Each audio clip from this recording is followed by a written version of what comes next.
بەڕێزان ئێستاش داوا لە بەڕێز دکتۆر ئالان حەمەدسەعید وەزیری پەروەردەی حکوومەتی هەرێمی کوردستان دەکەین بفەرمێت بۆ پێشکەشکردنی چەند وتەیەک دواتر پێدانی خەڵات بە قوتابیمان ئیسرا موحسین پاڵەوانی بەرزکردنەوەی قورساوی و خاوەنی سێ مەدالیای ئاڵتون تکایە بفەرمێت. بەناوی خوای گەورە و میهرەبان ئامادەبوانی بەڕێز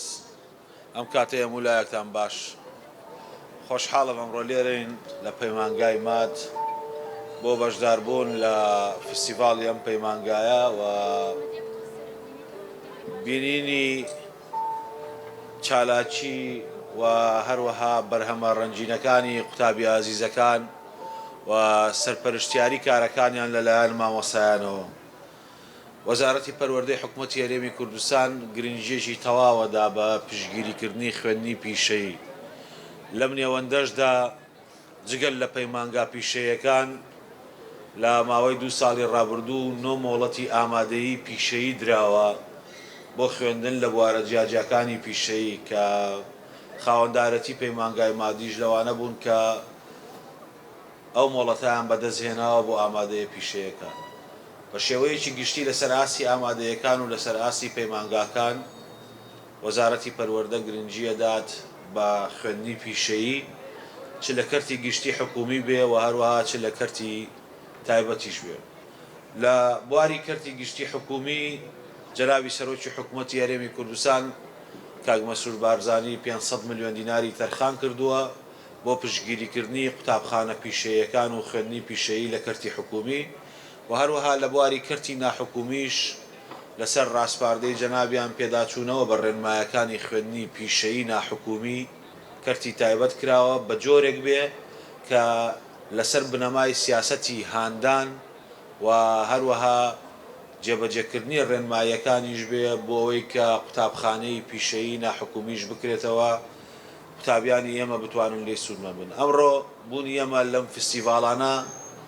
تەنها بۆ ئەوە نییە چەند نمایشێک یان چەند بەرهەمێکی قوتابیان ببینین بەقەدەرەوەی بوونمان و هەروە حزوری وەزارەت لێرە بۆ پشتگیریکردنی خوێندنی پیشەییە و بۆ ئەوەیە کە بتوانین خوێندنی پیشەیی بە ژێرەی ئەو دروشمەی کە لە وەزارەتی پەروەردە بەرزمان کردوێتەوە ساڵی 2022-2023 ساڵی گرنگیدان بێ بە خوێندنی پیشەیی بتوانین خوێندنی پیشەیی لە کوردستان بەری نەقۆناغێکی دیکە و وەرچەرخانێکی پێ بدەین چونکە بنەمای پێشکەوتنی ئابووری وڵات و هەروەها بوونی دەستی کارێکی باشە بۆ بازاڕی کوردستان. دووبارە سوپاس و تەمەنای ئایندەیەکی گەشت بۆ قوتابیان و بۆ مامۆسایانی شەخوازم بۆ ئەو سەرپەرشتەی کە بۆ کارانە ئەنجامیان داوە. دەستان خۆش بێ بۆ ڕێخەران و کارژێڕانی پەیمانگای مادی ناحکومی.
ئەمڕۆ چوارەم فێستیڤاڵی زانستی پەیمانگای مات بوو بە حزوری جەنابی وەزیری پەروەردە دکتۆر ئالان حەمەدسەعید. ئەم میهرەجانە هەر 2 ساڵ جارێک بەڕێوە دەچێت. 2 ساڵی ڕابردوو لەبەر مەسئلەی کۆڕۆنا نەمانتوانی بەڕێوەی ببین. ئەم ساڵ چوارەم خولیەتی دەرخەری خولیا و ئاستی زانستی تەڵەبەکانمانە دەرخەری ئیش و کارێکە کە لە ماوەی 1 ساڵی ڕابردوو کراوە دەستخۆشی دەکەین لە هەموو مامۆستایان لە قوتابیانمان کورتەیەک لەبارەی پەیمانگای مات لە 4 بەش پێک دێت ساڵی 2014 دامەزراوە بەشەکان عیبارەتن لە کۆمپیۆتەر نەوت ژمێریاری و کارژێڕی ئەم شێوە لە میهرەجان زیاتر داڵدەی قوتابیانمان دەدات بۆ چوون بۆ مەراحلی سەروتر بۆ ئەوەی لە بواری کردداری و پراکتیکی خۆیان ببن بۆ ئاستێکی سەروتر هەروەکی عەرزم کردن میهرەجانەکە پێک هاتووە لە پرۆژەی قوتابیانمان لەو 4 بەشەی کە هەمانە لە بواری نەوت زیاتر تەرکیزمان لە بواری نەوتە لە مەیدانە نەوتیەکان